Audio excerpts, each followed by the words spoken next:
வணக்கம். Welcome to TNPC Tamil Nadu postal corner. நம்ம postal டிபார்ட்மெண்ட்டில் நடக்கிற பிஏ, எம்டிஎஸ், போஸ்ட்மேன் எக்ஸாமுக்கான எக்ஸாம் ரிலேட்டடான சிலபஸ் பார்த்துட்ருக்கோங்க. அதில் இன்றைக்கி பார்த்திங்கன்னா ப்ராடக்ட்ஸ் அண்ட் சர்வீசஸ் பார்க்க போகிறோம். ப்ராடக்ட்ஸ் அண்ட் சர்வீசஸில் இன்றைக்கி நம்ம பார்க்க போகிறது மெயில் ப்ராடக்ட்ஸ். ஓகேங்களா? மெயில் ப்ராடக்ட்ஸ்னால் நமக்கு தெரிஞ்சது தான் இந்த லெட்டர்ஸு, பார்சல்ஸ் அதெல்லாம் பற்றி பார்க்க போகிறோம். இப்போ இந்த 2024 post office regulations, post office act 2023 படி ஆர்டிகல்ஸ் எல்லாத்தையும் ஐட்டம்ஸ்ன்னு சொல்ல ஆரம்பிச்சிட்டாங்க. ஆர்டிகல்ஸ் எல்லாமே ஐட்டம்ஸ்ன்னு சொல்ல ஆரம்பிச்சிட்டாங்க. அதனால் நம்ம இன்றைக்கி கிளாஸில் டொமஸ்டிக் ஐட்டம்ஸ், இன்டர்நேஷ்னல் ஐட்டம்ஸ் இது ரெண்டும் பார்க்க போகிறோம். வாங்க வீடியோக்குள்ளே பார்க்கலாம். ஃபஸ்ட்டு நம்ம டிபார்ட்மெண்ட்டில் மெயில் ஐட்டம்ஸ் இப்போ 2024 போஸ்ட் ஆஃபீஸ் ரெகுலேஷன்ஸ் படி என்ன பண்ணிட்டாங்கன்னா டொமஸ்டிக் ஐட்டம்ஸ், இன்டர்நேஷ்னல் ஐட்டம்ஸ் ரெண்டு பிரிக்கிறாங்க. இன்டர்நேஷ்னல் ஐட்டம்ஸ் நமக்கு எம்டிஎஸ் எக்ஸாமுக்கு கிடையாது, பிஏ எக்ஸாமுக்கு இருக்குது. ஓகேங்களா? நம்ம ஜென்ரலாக டொமஸ்டிக் ஐட்டம்ஸ் தான் இப்போ பார்க்க போகிறோம் இந்த கிளாஸில். ஓகேங்களா? ஃபஸ்ட்டு டொமஸ்டிக் ஐட்டம்ஸ் பார்த்திங்கன்னா என்னென்னு பிரிக்கிறாங்கன்னா, டொமஸ்டிக் ஐட்டம்ஸில் letter post item, parcel post items, other postal products எப்படின்னு சொல்லி பிரிக்கிறாங்க. ஓகேங்களா? Letter post, parcel post, other postal ப்ராடக்ட்ஸ்னு இப்படி பிரிக்கிறாங்க. லெட்டர் போஸ்ட் ஐட்டம்ஸில் எத்தனை கேட்டகரி இருக்குதுன்னு பார்த்தீங்கன்னா இதெல்லாம் பார்த்துங்க. லெட்டர் போஸ்ட் ஐட்டம்ஸில் லெட்டர்ஸ் இருக்குது, லெட்டர் கார்ட்ஸ்னு சொல்கிறாங்க ஐஎல்சிஸை, அப்புறம் போஸ்ட் கார்ட்ஸ் இருக்குது, புக் போஸ்ட் இருக்குது, ஜியான் போஸ்ட் இருக்குது, லிட்ரேச்சர் ஃபார் பிளைண்ட் லிட்ரேச்சர் இருக்குது, பீரியாடிக்கல் போஸ்ட் இருக்குது, ரெஜிஸ்டர்ட் நியூஸ் பேப்பர் இருக்குது. இதெல்லாம் எதில் இருக்குது? Letter post items. ஒரு தடவை பார்த்துக்குங்க. Domestic mail products domestic items, international ஐட்டம்ஸ்னு ரெண்டு பிரிக்கிறாங்க. டொமஸ்டிக் ஐட்டம்ஸில் பார்த்தீங்கன்னா லெட்டர் போஸ்ட் ஐட்டம்ஸ் இருக்குது, பார்சல் போஸ்ட் இருக்குது, அதர் போஸ்டல் ப்ராடக்ட்ஸ். இந்த அதர் போஸ்டல் ப்ராடக்ட்ஸ்னால் இந்த டைரக்ட் போஸ்ட்டு, இ பேமெண்ட்லாம் இருக்குது இல்லைங்களா, அதை தான் அதர் போஸ்டல் ப்ராடக்ட்ஸ்னு சொல்லி பிரிக்கிறாங்க. ஓகேங்களா? அந்த லெட்டர் போஸ்ட் ஐட்டம்ஸில் என்னென்ன கேட்டகரியாக பிரிக்கிறாங்க பார்த்தீங்கன்னா லெட்டர்ஸு, ஐஎல்சி, போஸ்ட் கார்டு எல்லாமே நமக்கு தெரிஞ்சது தாங்க. ப்ராக்டிக்கல் லைஃப்பில் நமக்கு தெரிஞ்சது தான். தியரட்டிக்கலாக ரூல் படி என்ன இருக்குன்றதை நம்ம பார்த்துடலாம். Book post, Gyan post, blind literature, periodical post, register newspapers இதெல்லாம் லெட்டர் போஸ்ட் ஐட்டமில் இருக்குது. ஓகேங்களா? அடுத்து பார்சல் போஸ்ட் ஐட்டம்ஸ். பார்சல் போஸ்ட்டில் பார்த்திங்கன்னா இந்தியா போஸ்ட் பார்சல், முன்னே unregister parcel, register parcel, VP parcel, COD, speed அப்படிலாம் நிறையா இருந்துச்சு. இப்போ ஒட்டுக்கா இந்தியா போஸ்ட் பார்சல்னு ஒரே பார்சலை கொண்டு வந்தாங்க. இதில் ரெண்டு கேட்டகரி பிரிக்கிறாங்க. நம்ம இந்தியா போஸ்ட் பார்சல் பற்றி பார்க்கும்போது டீட்டெயில்டாக பார்க்கலாம். ஓகேங்களா? அடுத்து லாஜிஸ்டிக் போஸ்ட்டு, ஸ்பீடு போஸ்ட்லேயும் ரெண்டு கேட்டகரி பிரிக்கிறாங்க. Speed post document, speed post parcel அப்படின்னு மாதிரி ரெண்டு கேட்டகரி பிரிக்கிறாங்க. இது தனியாக பார்க்கும்போது நம்ம பார்த்துடலாம். ஓகேங்களா? இந்த அதர் போஸ்டல் ப்ராடக்ட்ஸில் என்ன பார்க்க போகிறோன்னு பார்த்தீங்கன்னா டைரக்ட் போஸ்ட்டு. அதனால் நீங்கள் எழுதி வைக்கும்போது உங்களுக்கு புரிகிற மாதிரி எழுதி வச்சுக்கிங்க இந்த நோட்ஸ் எடுத்து எழுதும்போது. ஓகேங்களா? அதர் போஸ்டல் ப்ராடக்ட்ஸ் பார்த்திங்கன்னா direct post, media post, post, payment, retail post, magazine post. ஓகேங்களா? இதெல்லாம் அதர் போஸ்டல் ப்ராடக்ட்ஸ். இது தனியாக எழுதி வச்சுக்கிங்க. இதை பற்றி நம்ம ஃபஸ்ட்டு நம்ம இந்த போஸ்டல் ப்ராடக்ட்ஸ் அதெல்லாம் பார்த்துட்டு கடைசியாக தான் இதை பார்ப்போம். ஓகேங்களா? சீக்கிரம் பார்த்துடலாம். இதில் தாங்க மோஸ்ட்டாக எக்ஸாமில் பார்த்திங்கன்னா இந்த ப்ராடக்ட்ஸ் அண்ட் சர்வீசஸ் டாப்பிக்கில் தான் மோஸ்ட்டாக எம்டிஎஸ் எக்ஸாமுக்காக இருக்கட்டும், போஸ்ட்மேன் எக்ஸாமுக்காக இருக்கட்டும், பிஏ எக்ஸாமுக்காக இருக்கட்டும், எம்டிஎஸ், போஸ்ட்மேன், பிஏ எக்ஸாம் இந்த 3 எக்ஸாமுக்குமே மோஸ்ட்டாக எக்ஸாமில் கவர் பண்ணுறது இந்த ப்ராடக்ட்ஸ் அண்ட் சர்வீசஸில் தான் மோஸ்ட்டாக கவர் பண்ணுறாங்க. ஓகேங்களா? அதனால் கொஞ்சம் டீப்பாக பார்த்துக்கலாம். ஆனாலுமே கொஞ்சம் மெமரி பண்ணிக்கிங்க. டீப்பாக பார்த்தாலுமே கொஞ்சம் கஷ்டமாக இருந்தாலும் கூட மெமரி பண்ணுற மாதிரி பார்த்துங்க. ஓகேங்களா? ஆனால் டீப்பானா அந்த நியூமரிக்கல் டேட்டாஸ்ன்னு சொல்லுவாங்க. நியூமரிக்கல் டேட்டாஸ்லாம் தனியாக எழுதி வச்சு கம்பேர் பண்ணி, நியூமரிக்கல் டேட்டாஸ்னால் வெயிட்டு, அந்த டேரிஃபு அது மாதிரி அந்த நியூமரிக்கல் டேட்டாஸ் எப்போ இன்ட்ரடியூஸ் பண்ணாங்க அதெல்லாம் கொஞ்சம் கேட்குறாங்க. ஓகேங்களா? ரூலிங்ஸ் கொஞ்சம் தெரிஞ்சுக்கோங்க. ஆனால் அது அவ்வளோ தியரிட்டிக்கலாக அவ்வளோ எலாபரேட்டாக கேட்குறதில்ல. அதனால் தெரிஞ்சுக்கிங்க சும்மா. நம்ம ஃபஸ்ட்டு லெட்டர் போஸ்ட் ஐட்டம்ஸில் லெட்டர்ஸ் பற்றி இந்த கிளாஸில் பார்க்கலாம். ஓகேங்களா? லெட்டர்ஸ்னால் என்னென்னு பார்த்தீங்கன்னா letter is a communication in the nature of current and personal correspondence address to a person transmitted by post with prepayment of postage. லெட்டர்னால் என்ன டெஃபினிஷன் சொல்கிறாங்கன்னு பார்த்தீங்கன்னா அது ஒரு communication in the nature of current and personal correspondence இருக்க மாதிரி ஒரு communication அனுப்புகிறாங்கன்னா அதுதான் லெட்டர்ஸ்ன்னு சொல்லி டிஃபைன் பண்ணுறாங்க. ஓகேங்களா? அது ஒரு பர்சனுக்கு அட்ரஸ் பண்ணியிருக்கணும். டிரான்ஸ்மிட்டட் பை போஸ்ட், நம்ம போஸ்ட் ஆஃபீஸ் மூலிமா டிரான்ஸ்மிட் பண்ணாங்கன்னா அதுவும் வித் ப்ரீபேமெண்ட் ஆஃப் போஸ்டேஜ், அதை நம்ம லெட்டர்னு டிஃபைன் பண்ணுறாங்க. ஓகேங்களா? ப்ரீபேமெண்ட் ஆஃப் போஸ்டேஜ்னு என்ன தெரியும், நம்ம முன்கூட்டியே அமௌண்ட் கட்டிடுறது, அதுதான் prepayment of postage. Every letter shall be posted in securely closed condition. ஓகேங்களா? இது நமக்கு தெரிஞ்சது தான். எல்லா லெட்டருமே பார்த்திங்கன்னா செக்யூர்லி பாதுகாப்பாக க்ளோஸ் பண்ணியிருக்கணும். எல்லா பக்கமும் கவர் க்ளோஸ் பண்ணியிருக்கணும். அதுதான் லெட்டர். ஓகேங்களா? இந்த weight of the letter shall not exceed 500 grams. முன்னே வந்து பார்த்திங்கன்னா 2 kg இருந்துச்சுங்க. பழைய ரூல் வந்து 2 kg இருந்துச்சு. இப்போ போஸ்ட் ஆஃபீஸ் ஆக்ட் 2023 ரெகுலேஷன்ஸ் 2024 படி வெயிட் ஆஃப் த லெட்டர், ஒரு லெட்டரோட அதிகபட்ச வெயிட் வந்து 500 கிராம். இந்த இதெல்லாம் சேஞ்சஸ் இப்போ பார்த்துக்குங்க. அடுத்து every letter for transmission by post shall conform to the following maximum and minimum dimensions. இது முன்னேருந்து அதே டைமென்ஷன் தான் இருக்குது. ஓகேங்களா, ஒரு லெட்டர்னு ஒரு கேட்டகரி பிரிக்கிறோம் அப்படின்னா, ஒரு லெட்டர் வந்து ஒருத்தவங்க அனுப்புகிறாங்கன்னா அதுக்கு வந்து மினிமம் மேக்ஸிமம் டைமென்ஷன் ஃபிக்ஸ் பண்ணுறாங்க. அப்படின்னா அதோட அளவுகள், ஓகேங்களா, லென்த் இவ்வளோ தான் இருக்கணும், பிரெத் இவ்வளோ தான் இருக்கணும், குறைஞ்சது இவ்வளோ இருக்கணும், அதிகம் இவ்வளோ இருக்கணும் அப்படின்னு சொல்லி ஒரு அளவு ஃபிக்ஸ் பண்ணுறாங்க.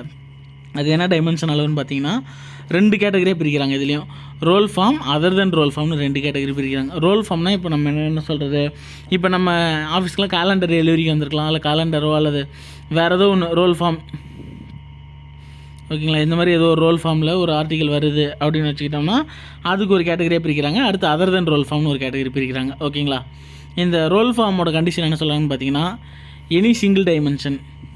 ஃபஸ்ட்டு வந்து இந்த ரோல் ஃபார்மில் இப்படி ஒரு ஆர்டிக்கல் இருக்குதுன்னு வச்சுக்கேன். இதில் வந்து என்ன சொல்கிறாங்கன்னா, எனி சிங்கிள் டைமென்ஷன், அதாவது ஏதோ ஒரு டைமென்ஷனில் வந்து பார்த்திங்கன்னா மேக்ஸிமம் 800 மில்லிமீட்டர் 100 மில்லிமீட்டர், இது எம்எம்மில் தான் கொடுத்துருக்காங்க. நீங்கள் சென்டிமீட்டரில் வந்து கன்வெர்ட் பண்ணி படிச்சிருந்தாலும் படிச்சிக்கலாம். ஓகேங்களா, எனி சிங்கிள் டைமென்ஷன் 800 மில்லிமீட்டர் இருக்கணும்னு சொல்கிறாங்க. ஒருவேளை இங்கே இருந்தாலும் சரி, இங்கே இருந்தாலும் சரி, எங்கே இருந்தாலும் அதிகபட்சம் 800 மில்லிமீட்டர் தாண்டி இருக்கக்கூடாது. குறைஞ்சது 100 மில்லிமீட்டராவது இருக்கணும். 100 மில்லிமீட்டருக்கு கம்மியாகவும் இருக்கக்கூடாது. ஓகேங்களா, 100 மில்லிமீட்டரோட அதிகமாக தான் இருக்கணும். அதாவது விச் மீன்ஸ் 10 சென்டிமீட்டர் 80 சென்டிமீட்டர். சென்டிமீட்டரில் சொன்னால் 10 80ன்னு சொல்லணும். மில்லிமீட்டரில் சொன்னால் ஆப்ஷனில் இருக்குது, அந்த மாதிரி நீங்கள் போட்டுங்க. மில்லிமீட்டரில் கொடுத்துருக்காங்களா, சென்டிமீட்டரில் கொடுத்துருக்காங்களான்னு. ஓகேங்களா, அடுத்து என்ன சொல்கிறாங்கன்னா, sum of length and twice diameter. Sum of length and twice டயாமீட்டர்னு என்ன சொல்கிறாங்கன்னா, ஃபஸ்ட்டு சம் ஆஃப் லென்த்னால் நமக்கு என்னங்க, இந்த இதுதான் லென்த்துன்னு சொல்லுவோம். இந்த லென்த்து ப்ளஸ் அதோட கூடுதல். டயாமீட்டர்னால் என்ன, இப்போ ஒரு சர்க்கிள் இங்கே இருக்குதுன்னா இதில் பாதியை வந்து ரேடியஸ்ன்னு சொல்லுவோம். ஃபுல்லாக இருந்துச்சுன்னா அதை வந்து டயாமீட்டர்னு சொல்லுவோம். ஓகேங்களா, அதோட விட்டம்னு சொல்லுவோம். அந்த விட்டத்தோட 2 மடங்கு. ஓகேங்களா, விட்டம் வந்து ஒருவேளை 10 சென்டிமீட்டராக இருந்துச்சு அப்படின்னா ட்வைஸ் த டயாமீட்டர்னால் 2 × 10 20 சென்டிமீட்டர்னு கணக்கு எடுத்துக்கணும். ஓகேங்களா, அந்த லென்த்து ப்ளஸ் இந்த டயாமீட்டரோட 2 மடங்கு. ஓகேங்களா, 2 × டயாமீட்டர். இது ரெண்டையும் சேர்த்தோம்னா என்ன எவ்வளோ அதிகபட்சம் வரணும்னு பார்த்தீங்கன்னா 1000 மில்லிமீட்டர், குறைஞ்சது 170 மில்லிமீட்டர். இதை நீங்கள் சென்டிமீட்டர்லையும் படிச்சிக்கலாம், மில்லிமீட்டர்லையும் படிச்சிக்கலாம். எது உங்களுக்கு கன்வீனியண்ட்டாக இருக்கோ அப்படி படிச்சிக்கிங்க. சென்டிமீட்டர்னால் நமக்கு தெரியும் எப்படி கன்வெர்ட் பண்ணணுன்னு. 10 சென்டிமீட்டர் சேர்ந்தது 100 மில்லிமீட்டர், 80 சென்டிமீட்டர் சேர்ந்தது 800 மில்லிமீட்டர், 17 சென்டிமீட்டர் சேர்ந்தது 170 மில்லிமீட்டர், 100 சென்டிமீட்டர் சேர்ந்தது 1000 மில்லிமீட்டர். ஓகேங்களா, நீங்கள் எதில் கன்வீனியண்ட்டாக இருக்கோ அதில் படிச்சிங்க. நமக்கு வந்துருக்கு இப்போ ரெகுலேஷன்ஸில் மில்லிமீட்டரில் தான் இருக்குது. ஓகேங்களா, நீங்கள் சென்டிமீட்டரில் ஆப்ஷன் இருந்தால் ஒரு அதுக்கு இந்த மாதிரி கன்வெர்ட் பண்ணி ஆப்ஷன் செலக்ட் பண்ணுற மாதிரி இருக்கும். அதர் தென் ரோல் ஃபார்ம்னா இப்போ நம்ம ரோல் ஃபார்மில் ஒரு லெட்டர் அனுப்புகிறாங்கன்னா என்ன சொன்னோம், கேலண்டர் மாதிரி ரோல் பண்ணி அது மாதிரி ஒரு ஆர்டிக்கல் அனுப்புகிறாங்க. அப்படி அதர் தென் ரோல் ஃபார்ம்னா இதை தவிர மீதி எல்லாமே வந்து அதர் தென் ரோல் ஃபார்ம் தான். ரெக்டாங்குலராக இருக்கலாம், செவ்வகமாக இருக்கலாம், சதுரமாக இருக்கலாம், முக்கோணமாக இருக்கலாம், அதாவது எப்படி வேணாலும் இருக்கலாம். ஆனால் ஒவ்வொன்றுக்கும் அந்த ஆர்டிக்கலுக்கு வந்து ஒரு டைமென்ஷன் இருக்குது, சிங்கிள் டைமென்ஷன். இப்போ வந்து ஒரு இந்த மாதிரி ஒரு ஆர்டிக்கல் அனுப்புகிறாங்கன்னா எனி சிங்கிள் டைமென்ஷன், ஒன்று இப்படியோ அல்லது இப்படியோ ஏதோ ஒரு டைமென்ஷனில் வந்து அந்த ஆர்டிக்கலோட அதிகபட்ச நீளம் வந்து பார்த்திங்கன்னா 600 மில்லிமீட்டர், விச் மீன்ஸ் 60 சென்டிமீட்டர். ஓகேங்களா, அதே sum of length breadth and thickness combined. லென்த்துனா என்ன சொல்கிறாங்க, இப்படி ஒரு ஆர்டிக்கல் இருக்குதுன்னா இது வந்து லென்த்து, இது வந்து பிரெத்து, திக்னஸ்ன்றது இது. ஓகேங்களா, அந்த எப்படி சொல்கிறது, ஆர்டிக்கலோட திக்னஸ் தான் நமக்கு தெரியும். அந்த திக்னஸும் சேர்ந்து அதிகபட்சம் 900 மில்லிமீட்டர் இருக்கணும். ஆனால் மினிமம்க்கு வந்து பார்த்திங்கன்னா 2 கேட்டகரிக்குமே அதர் தென் ரோல் ஃபார்முக்கு சிங்கிள் டைமென்ஷனாக இருக்கட்டும், லென்த்து பிரெத் அண்ட் திக்னஸ் கம்பைண்டாக இருக்கிறதுக்கும் இருக்கட்டும், மினிமம் வந்து ஒரே இது தான். ஓகேங்களா, 14 × 9 சென்டிமீட்டர் அல்லது 140 140 millimetre × 90 millimetre with tolerance +or-2 mm அப்படின்னு கொடுக்குறாங்கன்னு. என்னென்னா டாலரன்ஸ்னால் என்ன சொல்கிறதுனா இருந்துக்கலாம். இப்போ நம்ம வந்து 900 மில்லிமீட்டர்னு அளவு கொடுத்துறாங்க, 902 மில்லிமீட்டராக இருந்தால் கூட எடுத்துக்கலாம்னு சொல்கிறாங்க.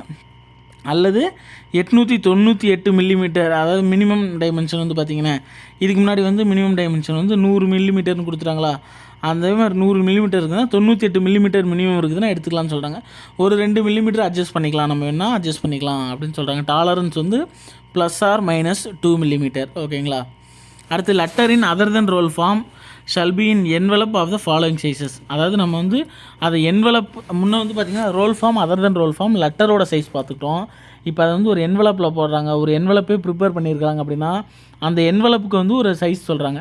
இப்போ வந்து எப்படி சொல்கிறது, ஒரு கம்பெனியில் அவங்களே ஒரு ஓனாக இப்போ பேங்க்லேருந்து நமக்கு ஏடிஎம் வருதுன்னு வச்சுங்களேன், அவங்களாவே ஓனாக இது பண்ணுறாங்க இல்லைங்களா, ஏடிஎம்க்கெல்லாம் அவங்களா கவர் ரெடி பண்ணிக்கிறாங்க. அந்த மாதிரி என்வலப்புக்கு ஒரு சைஸ் சொல்கிறாங்க.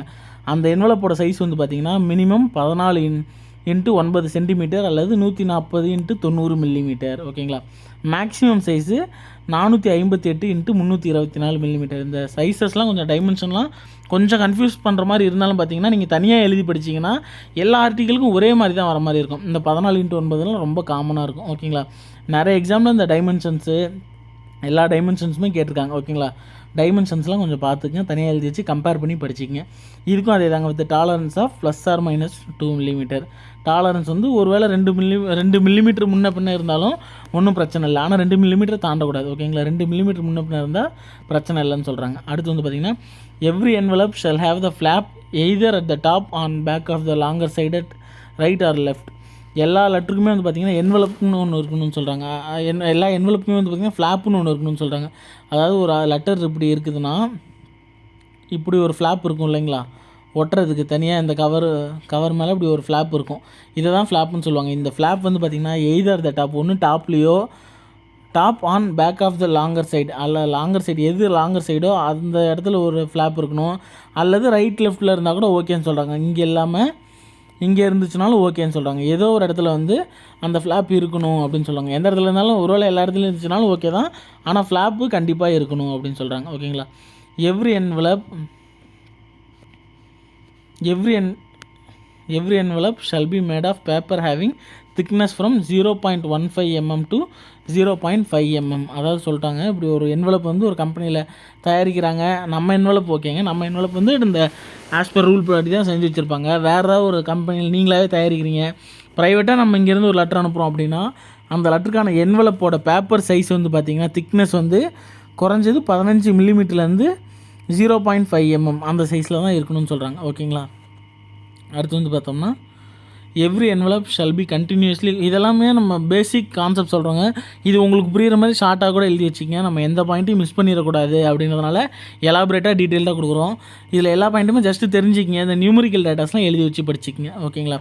Every envelope shall be continuously closed on all sides, taking care to avoid a residue of gum on the envelope itself, and metal clips or staples shall not be used for closing the envelope. அதே தாங்க, எல்லா என்வலப்புமே வந்து shall be continuously closed on all sides, எல்லா சைடுமே close ஆகிருக்கணும். ஓகேங்களா. To avoid residue of gum இல்லாத மாதிரி க்ளோஸ் பண்ணியிருக்கணும். அண்ட் மெட்டல் கிளிப்ஸ் ஸ்டேபிள்ஸ்லாம் கண்டிப்பாக யூஸ் பண்ணக்கூடாது. ஓகேங்களா. ஒரு ஆர்டிக்கல் லெட்டர் அனுப்புகிறோம் அப்படின்னா ஸ்டாப்லர், அந்த மெட்டல் கிளிப்ஸு ஸ்டாப்பிள்ஸு அதெல்லாம் யூஸ் பண்ணக்கூடாதுன்னு சொல்கிறாங்க. ஆனால் நம்ம யூஸ் பண்ணாமல் இருக்கமான்றது தெரியல, யூஸ் பண்ணிட்டு தான் இருக்கிறோம். யூஸ் பண்ணக்கூடாதுன்றது ஒரு ரூலில் இருக்குது. ஓகேங்களா. Every envelope shall be made of minimum 70 grams per square meter. 70 grams per square meterனால் ஜிஎஸ்எம்னு ஒரு கான்செப்ட் நம்ம கேள்விப்படிச்சிருப்போம். இப்போ நம்ம A4 பேப்பர் வாங்க போகிறோம் அப்படின்னா 70 GSM வேணுமா 80 GSM வேணுமா அப்படின்னு ஜிஎஸ்எம்மில் சொல்லுவாங்க. அந்த ஜிஎஸ்எம்க்கு அப்ரிவேஷன் தான் வந்து பார்த்திங்கன்னா கிராம்ஸ் பர் ஸ்கொயர் மீட்டர்னு சொல்கிறாங்க, ஜிஎஸ்எம். ஓகேங்களா. அந்த என்வலப் ஒரு கவர் லெட்ரு நம்ம அனுப்புகிறோன்னா அந்த லெட்ரு உள்ளே போட போகிற அந்த கவர் இருக்குது இல்லைங்களா, அந்த கவர் வந்து மினிமம் 70 GSMாவது இருக்கணும், அந்தளவுக்கு மொத்தமாவது இருக்கணும், அதை விட கம்மியாக இருக்கக்கூடாது அப்படின்னு சொல்கிறாங்க. Every envelope shall be flexible enough to bend into U shape. இப்போ இப்படி ஒரு ஆர்டிக்கல் இருக்குதுன்னு வச்சிங்களேன், இந்த கவர் வந்து எந்த அளவுக்கு வந்து ஃப்ளெக்சிபிளாக இருக்கணும்னு பார்த்திங்கன்னா U ஷேப்பில் நம்ம அந்த லெட்டரை வந்து வளைச்சோம்னா கூட அந்த ஆர்டிக்கல் வளையணும், அந்தளவுக்கு ஃப்ளெக்சிபிளாக இருக்கணும்னு சொல்கிறாங்க. ஓகேங்களா. Every envelope with window shall have sizes of window between. First விண்டோனா நம்ம என்னென்னு பார்க்குறோம்னு வச்சிங்களேன், நம்ம வந்து இப்போ பிஎல்ஐ ஆர்பிஎல்லாம் நமக்கு ஜென்ரலாக தெரிஞ்சிருக்கும். பிஎல்ஐ ஆர்பிஎல் வந்து நமக்கு பாண்டுலாம் வருதுன்னா இப்படி ஒரு கவர் இருக்குன்னா அந்த கவரில் வந்து ஒரு விண்டோ இருக்கும், அந்த விண்டோ மூலிமா தான் உள்ள அட்ரஸ் இருக்கும். ஓகேங்களா. அந்த இடத்துல அட்ரஸ் எழுதிருக்கும், நம்ம அதை வந்து படித்து பார்த்தா டெலிவரி ஆகும். ஓகேங்களா. அதை தான் விண்டோன்னு சொல்கிறாங்க. ஓகேங்களா. ஒரு லெட்டர் இருக்குது, நான் சும்மா ஒரு எக்ஸாம்பிளுக்காக சொன்னால் அது ஏடிஎம் கார்டு வருதுன்னு வச்சுங்க, ஏடிஎம் கார்டெலாம் மோஸ்ட்டாக இந்த மாதிரி கவரில் இந்த இடத்துல வந்து ஒரு விண்டோ இருக்கும், இந்த விண்டோக்குள்ளே தான் வந்து பார்த்திங்கன்னா 2ன்னு சொல்லி அட்ரஸ் எல்லாம் எழுதியிருக்கும். ஓகேங்களா. இதை தான் வந்து விண்டோன்னு சொல்கிறாங்க, இதை தான் வந்து விண்டோன்னு சொல்கிறாங்க. அந்த விண்டோக்கு வந்து ஒரு கண்டிஷன் சொல்கிறாங்க பாருங்கள். Every envelope with window shall have sizes of window between 35 to 50 millimetre breadth இருக்கணும், 80 to 125 மில்லிமீட்டர் லென்த் இருக்கணும்னு சொல்கிறாங்க. அதாவது குறைஞ்சது 35 மில்லிமீட்ரு, அதிகபட்சம் 50 மில்லிமீட்ரு. பிரெத்துனா என்ன சொல்கிறாங்க, லென்த்துனா நீளம், பிரெத்துனா அகலம். ஓகேங்களா. இந்த ஒரு லெட்டரில் இருக்கிற விண்டோவோட சைஸானது அகலத்தில் குறைஞ்சது 35 எம்எம்மாவது இருக்கணும். அகலன்றது இது. ஓகேங்களா. இதுதான் விண்டோனா, அகலம் இது, நீளம் இது. குறைஞ்சது 35 மில்லிமீட்ரு, அதிகபட்சம் 50 மில்லிமீட்டர். அதாவது 35 எம்எம்னு சொல்லலாம், 3.5 சென்டிமீட்டர்னு சொல்லலாம். ஓகேங்களா. நீங்கள் ஏதோ ஒரு யூனிட் படிச்சிக்கிங்க. 35 மில்லிமீட்டரில் படிச்சிங்கன்னா எல்லாத்தையுமே மில்லிமீட்டர்லேயே படிச்சிங்க, உங்களுக்கு கன்ஃபியூஸ் பண்ணாமல் இருக்கும். சென்டிமீட்டரில் படிச்சிங்கன்னா எல்லாத்தையுமே சென்டிமீட்டரில் படிச்சிங்க. எக்ஸாமில் போய் ஆப்ஷனில் உங்களுக்கு மில்லிமீட்டர் கேட்டாங்கன்னா நம்ம போய் அங்கே கன்வெர்ட் பண்ணிக்கலாம். கன்வெர்ட் பண்ணுறது நமக்கு ஈஸி தான். ஓகேங்களா. நமக்கு தெரியும் 10 மில்லிமீட்டர் சேர்ந்தது 1 சென்டிமீட்டர் நமக்கு தெரியும். எக்ஸாமில் போய் நம்ம கன்வெர்ட் பண்ணிக்கலாம். எல்லாத்தையும் ஒரே யூனிட்டில் படிக்கிறதுக்கு பாருங்கள். ஓகேங்களா. அதான் பிரெத்துக்கு வந்து 35 to 50 மில்லிமீட்டர், லென்த் வந்து 80 to 125 millimetre. And the contents shall be placed in such manner that only address block which includes barcode shall be visible through window. அது மாதிரி அந்த ஒரு விண்டோ ரெடி பண்ணுற மாதிரி ஒரு லெட்டர் ரெடி பண்ணுறாங்கன்னா அந்த விண்டோக்கு வழியாக நமக்கு என்ன தெரியணும்னு பார்த்தீங்கன்னா ஒன்லி அட்ரஸ் பிளாக், அதில் எழுதியிருக்கிற அட்ரஸ் மட்டும்தான் தெரியணும். அது கூட இன்னும் என்ன தெரியலன்னா பார்கோட் நம்ம ரெஜிஸ்டர் பார்கோட் இருக்குன்னு வச்சுங்களேன், அந்த பார்கோட் அட்ரஸும் பார்கோடு மட்டும்தான் வந்து அந்த விண்டோ மூலிமா தெரியணும். வேறு எதுவும் தெரியாத அளவுக்கு தான் கண்டென்ட்ஸ் ஷல் பி பிளேஸ்டு. அதுக்கு இந்த மாதிரி தான் நீங்கள் மடக்கி வச்சுக்கணும். வேறு எதுவும் அந்த விண்டோ மூலிமா தெரியக்கூடாது. இப்படி ஒரு ஆர்டிக்கல் இருக்குது, இந்த விண்டோவில் அட்ரஸ் தெரியலாம், பார்கோட் தெரியலாம். ஓகேங்களா. வேறு எதுவும் தெரியக்கூடாதுன்னு சொல்கிறாங்க. அது பார்த்துக்க. அடுத்து glassine paper of 35 grams per square meter GSM, cellophane paper of 40 GSM and polyvinyl chloride or biaxially oriented polypropylene of 15 micron thickness shall be used as window material. இதெல்லாம் சும்மா இதாக ஷார்ட்கட் வச்சு சும்மா தெரிஞ்சுங்க. இதெல்லாம் கேட்டதில்லை, ஆனால் சும்மா பார்த்துங்க. ஓகேங்களா. அதாவது இதுதாங்க அந்த பேப்பர்னு என்ன சொல்கிறாங்கன்னா, இப்போ விண்டோ இருக்குன்னு வச்சிங்களேன், இந்த இடத்துல விண்டோ இருக்குது, அந்த விண்டோக்கு மேலே ஒரு ஒயிட் கலர் டிரான்ஸ்பரண்ட்டான ஒரு கவர் கொடுத்துருப்பாங்க தெரியுங்களா. அந்த ஒயிட் கலர் டிரான்ஸ்பரண்ட் ஒரு பிளாஸ்டிக் கவர் இருக்கும். அது வந்து உள்ள ஆர்டிக்கலை தொடாத அளவுக்கு அது ஒரு தடுப்பு மாதிரி இருக்கும். அந்த கவர் வந்து 35 GSM கிளாசின் பேப்பர் யூஸ் பண்ணிங்கன்னா 35 GSM, செல்லோஃபேன் யூஸ் பண்ணிங்கன்னா 40 GSM, polyvinyl chloride or biaxially oriented polypropylene use பண்ணிங்கன்னா 15 மைக்ரான் திக்னஸ் அப்படின்னு சொல்கிறாங்க. இது பார்த்துங்க. சும்மா ஷார்ட் கட் வச்சுங்க. இது எதுவும் கேட்டதில்லை, ஆனாலும் எந்த பாயிண்ட்டும் மிஸ் பண்ணிடக்கூடாதுன்றனால அது கொடுத்துருக்கோம். ஓகேங்களா. Distance of left edge of window from left edge of envelope shall be minimum 15 millimetre. அதாவது என்ன சொல்கிறாங்கன்னா, லெஃப்ட் எட்ஜ் ஆஃப் விண்டோ, இப்போ ஒரு ஆர்டிக்கல் இருக்குது, இந்த இடத்துல ஒரு விண்டோ இருக்குதுன்னா லெஃப்ட் எட்ஜுனா இதுதான் வந்து லெஃப்ட் எட்ஜ். ஓகேங்களா. இந்த லெஃப்ட் எட்ஜுக்கு என்ன சொல்கிறாங்கன்னா, left edge of window from left edge of envelope, இதுதான் லெஃப்ட் எட்ஜ் ஆஃப் என்வலப். ஓகேங்களா. இந்த லெஃப்ட் எட்ஜ் ஆஃப் என்வலப்பில் இருந்து லெஃப்ட் எட்ஜ் ஆஃப் விண்டோ வந்து பார்த்திங்கன்னா மினிமம் 15 மில்லிமீட்டராவது டிஸ்டன்ஸ் இருக்கணும். டிஸ்டன்ஸ் டாப் எட்ஜ் வந்து பார்த்திங்கன்னா மினிமம் 40 mm இருக்கணும். டிஸ்டன்ஸ் ஆஃப் பாட்டம் எட்ஜ் வந்து window from bottom edge of envelope shall be minimum 15 millimetre. அதாவது என்ன சொல்கிறாங்கன்னா, இப்படி ஒரு ஆர்டிக்கல் இருக்குது, இந்த இடத்துல விண்டோ இருக்குதுன்னு வச்சுங்க, இந்த டிஸ்டன்ஸு டாப்பில் இருந்து இருக்கிற இந்த விண்டோக்கும் இருக்கிற டிஸ்டன்ஸு 40 மில்லிமீட்டர் அல்லது 4 சென்டிமீட்டர்ன்றது நமக்கு தெரியும். அட்ரஸ் பிளாக்குக்கு மேலே வந்து பார்த்திங்கன்னா அட்ரஸ் 2 அட்ரஸ் எழுதுறோன்னா அதுக்கு மேலே 4 சென்டிமீட்டர் கேப்புன்னு இருக்குல்லைங்களா, அதே ரூல் தான். இந்த இடத்துல 40 மில்லிமீட்டராவது இருக்கணுன்றாங்க, இந்த இடத்துல 15 மில்லிமீட்டராவது இருக்கணுன்றாங்க, இங்கே இந்த இடத்துலையும் கீழேருந்து 15 மில்லிமீட்டர். அந்த கவரோட எட்ஜுக்கும் அந்த விண்டோ எட்ஜுக்கும் வந்து கேப் எவ்வளோ இருக்கணும்னு சொல்கிறாங்க. 15 மில்லிமீட்டர், டாப்பில் மட்டும் 40 மில்லிமீட்டர். ஓகேங்களா. அடுத்து வந்து பார்த்திங்கன்னா, logo and name of the sender's company may be written on top left corner and stamps or frank impression on top right corner having gap of minimum 10 mm from address block of recipient. ஒரு கம்பெனிலேருந்து அனுப்புகிறாங்கன்னா அந்த கம்பெனியோட logo போகிற மாதிரி இருந்தால் top லெஃப்ட்டில் போட்டுக்குங்க. Stamp ஓட்டுற மாதிரி இருந்துச்சுன்னா ஸ்டாம்ப் அல்லது ஃப்ராங்க் இம்ப்ரெஷன் ஓட்டுற மாதிரி இருந்துச்சுன்னா டாப் ரைட் கார்னரில் ஒட்டுங்கன்னு சொல்கிறாங்க. அப்படி ஒட்டுற மாதிரி இருந்தால் நீங்கள் அட்ரஸ் எழுதுவீங்க இல்லைங்களா, அந்த இடத்துக்கும் அந்த ஸ்டாம்ப் ஓட்டுனதுக்கும் 1 சென்டிமீட்டர் கேப்பாவது இருக்கணும்னு சொல்கிறாங்க. ஓகேங்களா. இந்த இடத்துல 2 அட்ரஸ் எழுதுறீங்கன்னா இந்த ஸ்டாம்புக்கும் இதுதான் ஸ்டாம்ப்பு, அந்த ஸ்டாம்புக்கும் கீழே இருக்கிற அட்ரஸ் பிளாக்கும் 1 சென்டிமீட்டர் கேப்பாவது இருக்கணும்னு சொல்கிறாங்க. விச் மீன்ஸ் 10 மில்லிமீட்டர் இருக்கணும்னு சொல்கிறாங்க. ஓகேங்களா. நீங்கள் மில்லிமீட்டர் அல்லது சென்டிமீட்டர் கன்ஃபியூஸ் பண்ணிக்காமல் ஏதோ ஒரே யூனிட்டில் படிக்கிறதுக்கு பாருங்கள்.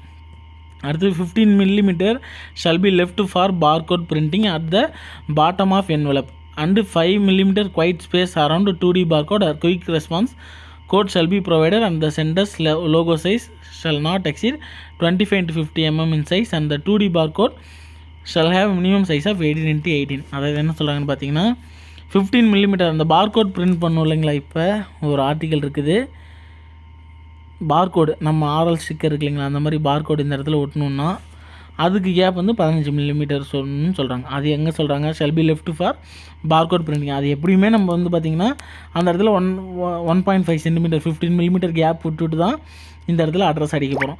இங்கே 15 மில்லிமீட்ரு, இங்கே 15 மில்லிமீட்டர் இருக்கும். இந்த இடத்துல 4 சென்டிமீட்டர் விட தான் போகிறோம், அதாவது 40 மில்லிமீட்டர் விட தான் போகிறோம். ஓகேங்களா. அடுத்து வந்து பார்த்திங்கன்னா குவைட் அந்த 2D பார்கோடுக்கு வந்து பார்த்திங்கன்னா ஷெல் பி ப்ரொவைட் அந்த sender's logo size shall not exceed 25x50 mm. அந்த லோகோ வந்து லெஃப்ட் கார்னரில் போட்டுக்கலாம்னு சொல்லியிருந்தோம் இல்லைங்களா. இங்கே ஸ்டாம்ப்பு, இங்கே 2 அட்ரஸ். இந்த லெஃப்ட் கார்னரில் வந்து பார்த்திங்கன்னா போட போகிற லோகோ வந்து 25x50 மில்லிமீட்டர் சைஸை தாண்டக்கூடாதுன்னு சொல்கிறாங்க.